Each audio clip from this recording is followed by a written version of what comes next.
So I already did this video once with proper audio and the footage was half green. So I'm not really happy about that at all.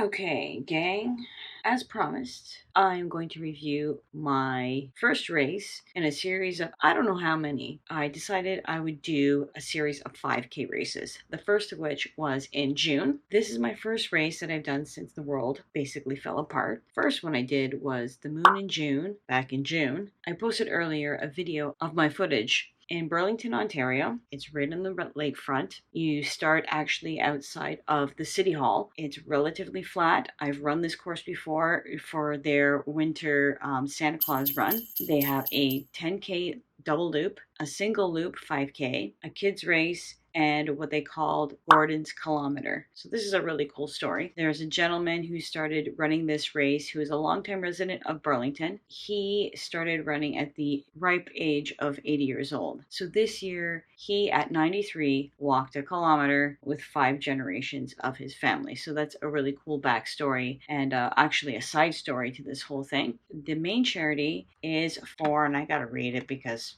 Radius Child and Youth Services, and they provide services for kids who are in homes that are experiencing neglect or domestic abuse. Good charity. Other features, besides the fact that it starts right in the downtown core, is it's pretty flat. All the inclines are very minimal. You actually end on a decline heading towards the lake. Actually, I could show you a picture of the route over here. Let me think what else we had there. So you have your race kit. You can pick up your race kit there. The whole setup in front of the City Hall has the porta potties, has a live band, has an MC. In the race kit, they have a t-shirt, your bib, and advertisements, maybe some snacks and whatnot. At the end of the race, you have the typical banana, but also instead of the bagel, the usual, there's pizza. I believe it was donated by Pizza. I'm not 100% sure anymore. Enough toilets, I would think, for the race. Well attended at the beginning and the end of the race. Also, when you look through some of the footage, I'll probably run that while I'm talking to you, there is a decent amount of people in the residential area who come out and cheer you on and make signs and make a thing of it. I'm sure there's people who hate them. And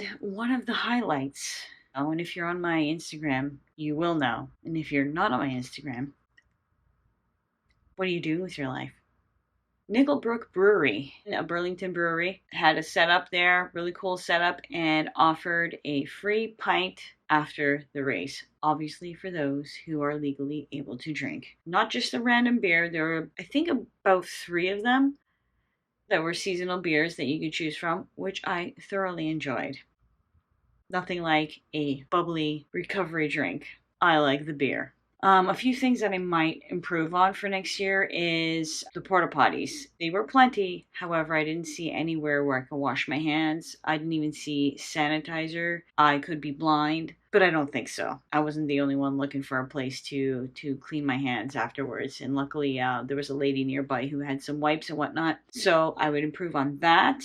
The next thing I would improve on is the t-shirt. The t-shirt was not in an athletic material, so it's not something that I'm going to use again. The design was not that great. I could forgive a bad design if I could actually wear it to run, and in this case, no bueno. Okay, so that's the scoop on the moon in June. If you want to check it out for next year, if you like this content, you like my sunny disposition, you like beer, you're just being friendly, buy me a coffee. Like, subscribe, and everything else that is shameless self promotion. And we'll see you on the next one. Bye.